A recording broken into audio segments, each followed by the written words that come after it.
Welcome to Cheerus kitchen. இப்போ டேஸ்டான carrot கீர் எப்படி பண்ணுறதுன்னு பார்க்கலாம். நான் ஒரு 3 கேரட்டை கட் பண்ணி எடுத்துருக்கேன். அதில் கொஞ்சம் தண்ணி ஊற்றிட்டு வேக வச்சுக்கலாம். இப்போ நல்லா வெந்துருச்சு. இது நல்லா அரைச்சி எடுத்துக்கலாம். கேரட்டு சூடாகினதும் அரைச்சி எடுத்துக்கலாம். இப்போ பாருங்கள், நல்லா பேஸ்ட் மாதிரி அரைஞ்சிருச்சு. இப்போ 1/2 லிட்டர் பால் எடுத்து அதை கொதிக்க வச்சுக்கலாம். பால் கொதிச்சதும் நான் இதில் ஒரு 3 ஏலக்காய் போட்டிருக்கேன், பொடி பண்ணி போட்டிருக்கேன். நல்லா மிக்ஸ் பண்ணி விட்டுக்கலாம். இப்போ பாலில் இந்த அரைச்சி வச்ச இந்த கேரட்டையும் போட்டுடலாம். போட்டு நல்லா மிக்ஸ் பண்ணி விட்டுருவோம்.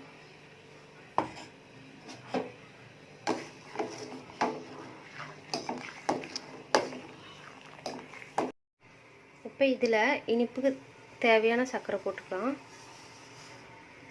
சர்க்கரை போட்டு நல்லா மிக்ஸ் பண்ணி விட்டுருணும்.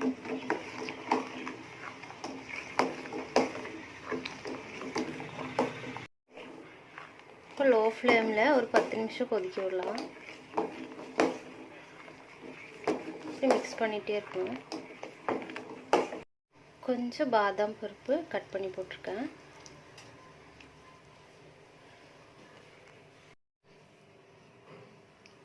இப்போ இதில் கொஞ்சம் முந்திரி பருப்பு போட்டுக்கலாம்.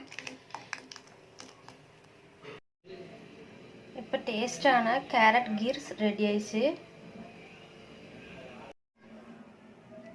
நான் போடுற வீடியோ உங்களுக்கு பிடிச்சிருந்தா லைக் பண்ணுங்கள், ஷேர் பண்ணுங்கள், சப்ஸ்கிரைப் பண்ணுங்கள். பக்கத்தில் இருக்க பெல் பட்டனை கிளிக் பண்ணுங்கள். அப்போ தான் நான் போடுற வீடியோ உங்களுக்கு நோட்டிஃபிகேஷன் வரும். தேங்க்யூ.